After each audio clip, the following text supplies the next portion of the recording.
Hey guys, Miss Peanut Head here, and it is Talk About It Thursday, the day where I just get to sit and talk. Yay! So, as you can tell, I'm wearing teal today, which happens to be one of my favorite colors, but that's beside the point.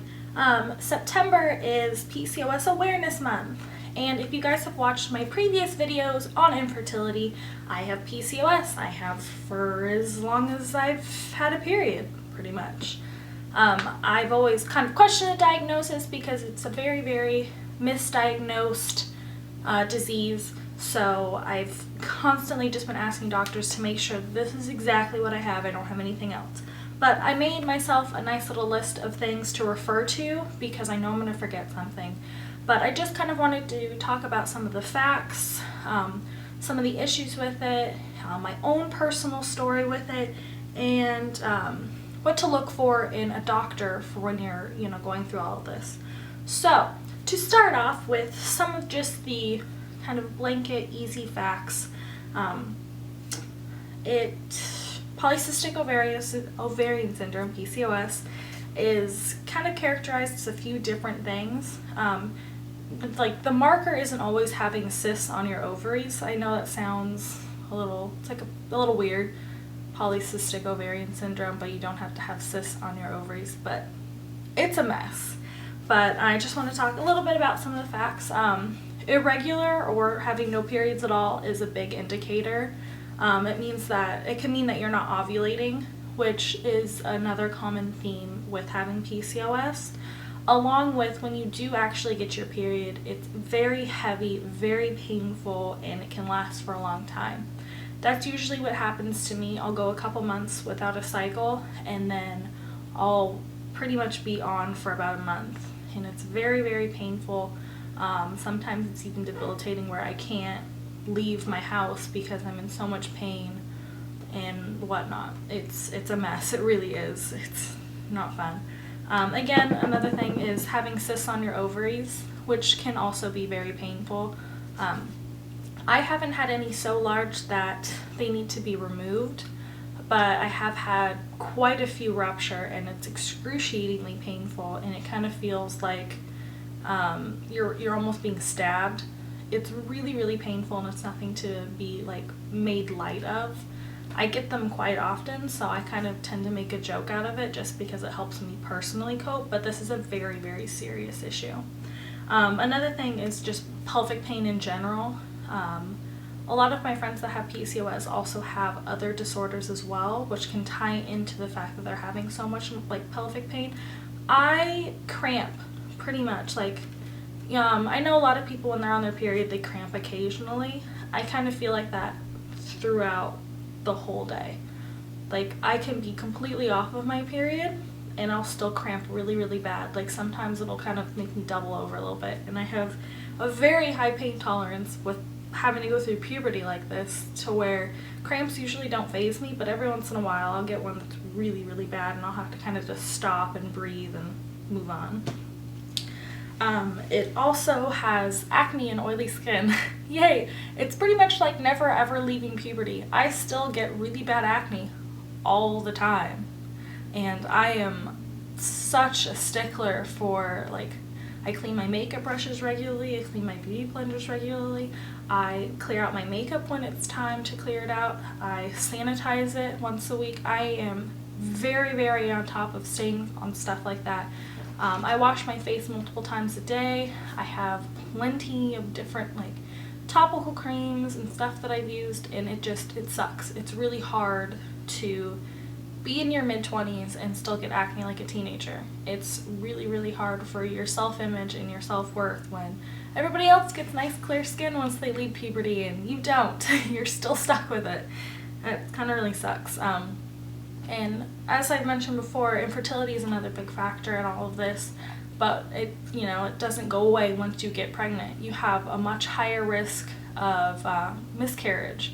So once you finally do get pregnant, you're still very, very worried that something could potentially go wrong. So you kind of never get to leave. You never have that sense of naivety in your pregnancy. A lot of my friends, as soon as they got pregnant, they didn't have that worry and that care that something was going to go wrong, but when you're dealing with something like this, it's your only thought is something's going to go wrong, which isn't necessarily healthy, but it's the reality of it.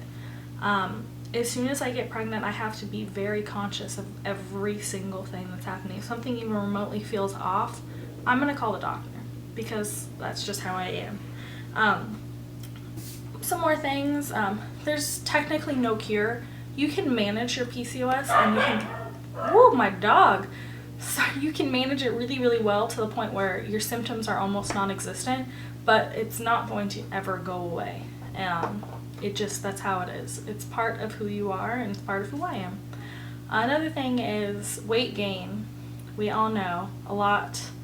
I have been on birth control pretty much since I started my period up until when I was married, and finally when we decided we wanted to try to have kids, I stopped. And as soon as I stopped, every problem that I had that birth control was kind of taking care of, like the hormones in it, immediately just resurfaced. I gained a lot of weight at once. My skin was awful, and it was quite a mess. But there are women out there who don't gain any weight and have PCOS. They have no issues with weight gain, and I'm very jealous of them. Very, very jealous of them.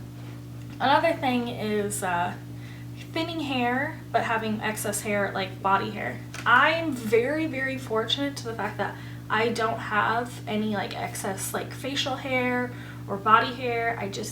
I'm not a very hairy person, and I'm very, very blessed in that aspect. However, I have very, very, very thin hair. I have super, super thin hair, and it just gets worse and worse and worse. Like, I'm going to try to show you. So this is all of my hair, and it's about 1 finger in thickness. I don't have a lot of hair. People kind of think that I have a lot more hair than I do, but that's another thing.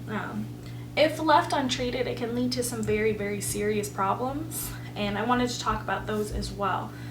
Infertility, of course, the big one. A lot of women who have PCOS or who know they have PCOS either are expecting problems or they discover they have PCOS because they can't get pregnant. It also leads to an increased chance of miscarriage, like I said before, but it can also lead to different types of cancer. Women who have PCOS have a higher risk of endometrial cancer and ovarian cancer. So you need to be very proactive about this if you do have PCOS. Another thing is it can lead to some seizure disorders. I haven't had any of that experience personally, so I don't know too much about that topic in particular. It's not something that I've experienced, so I don't have a lot to say on that in particular. But another thing when it comes with pregnancy is preeclampsia. There's a very, very high risk that you will have preeclampsia, and there's no cure for that either. The only way to get rid of it is to have the baby. That's it. It's a very, very scary disease. My really good friend Heather had preeclampsia with, I think, her son. Maybe it was with her daughter. I'm not entirely sure. But it was scary, and she talks about it every time, it rolls around. She makes a big mention about it because it wasn't something that she paid attention to before she had it. And it's something that, since I have PCOS, it's something that's kind of been floating in the back of my mind ever since we started to try to have kids. And Kim Kardashian had it as well. And I know a lot of people kind of, I don't want to say made fun of her, but I mean, her feet were super swollen. And that's because it's one of the things that happens with that, and it's not easy. It's very difficult, and it's life-threatening. So, to kind of just finish off the doctor-y, science-y side of this video, you want to find a doctor that is good and is going to work for you. So I have a couple things that I've noticed when I'm looking for a doctor to deal with me and my problems and all of this stuff is find a doctor who closely pays attention to your personal needs. Like, PCOS affects people in totally different ways, so you have to find the right thing that works for that. Find a doctor who's willing to tailor your needs and tailor a specific program just for you. Also find a doctor who's willing to adapt and change things depending on what you need or what you don't need. and find a doctor who treats you as a whole person, not just your disease. This is very, very important.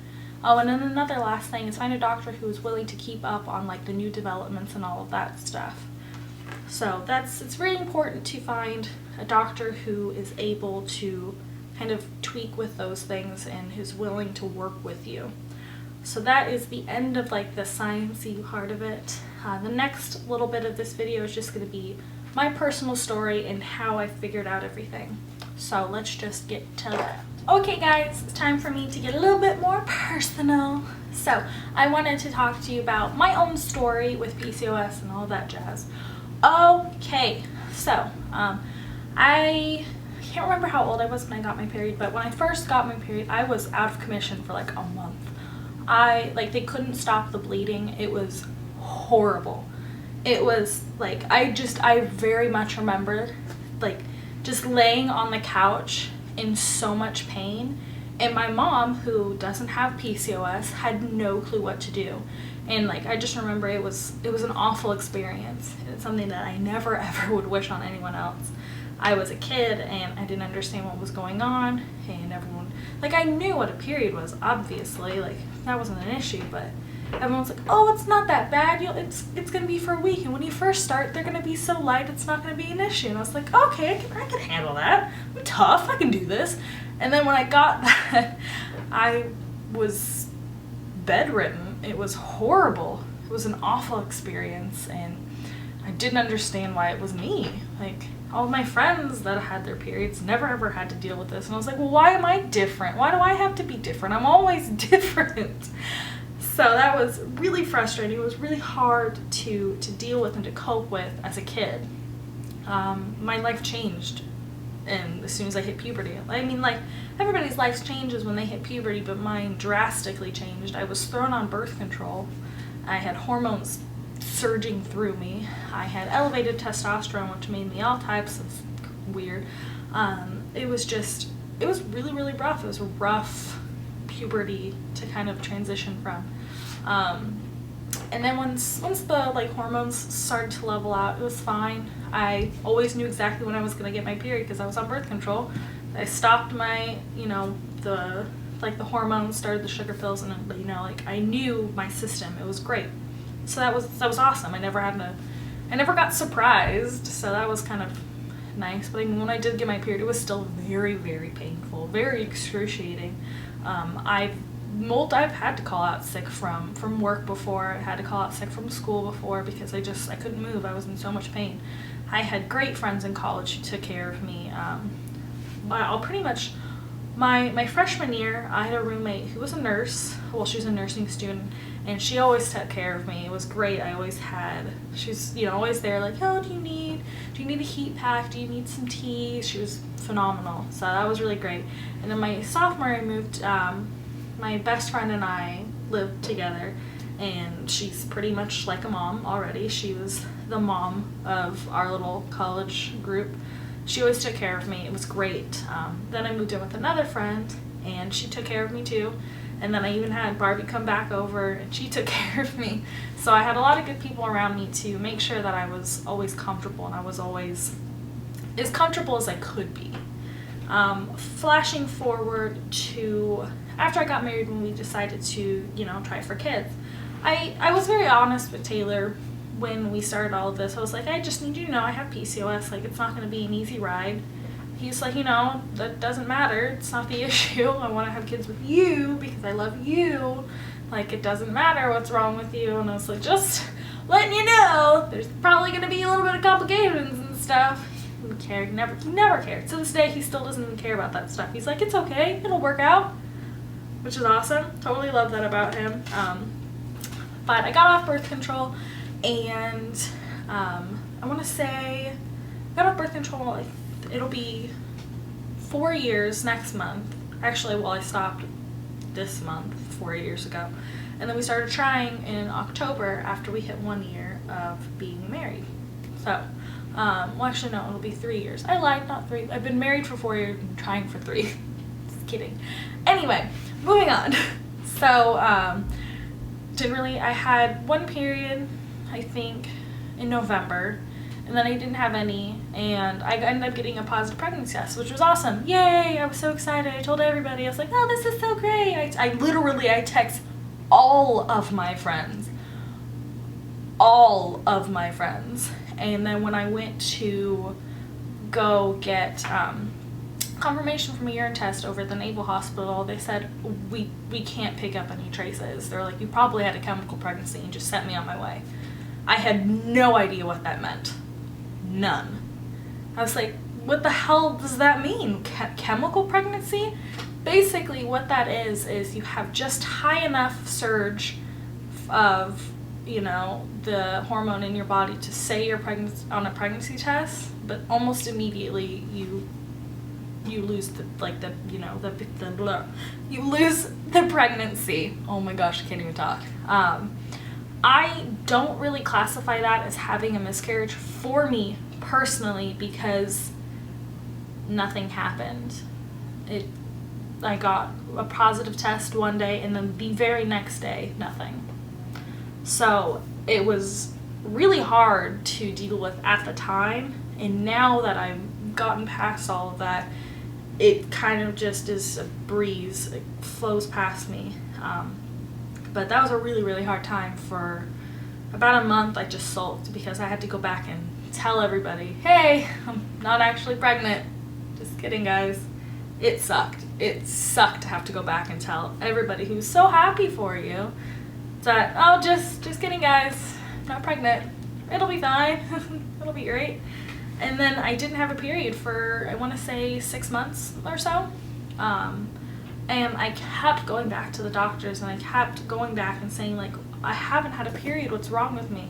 I haven't had a period. What's wrong with me? And they just pushed it aside.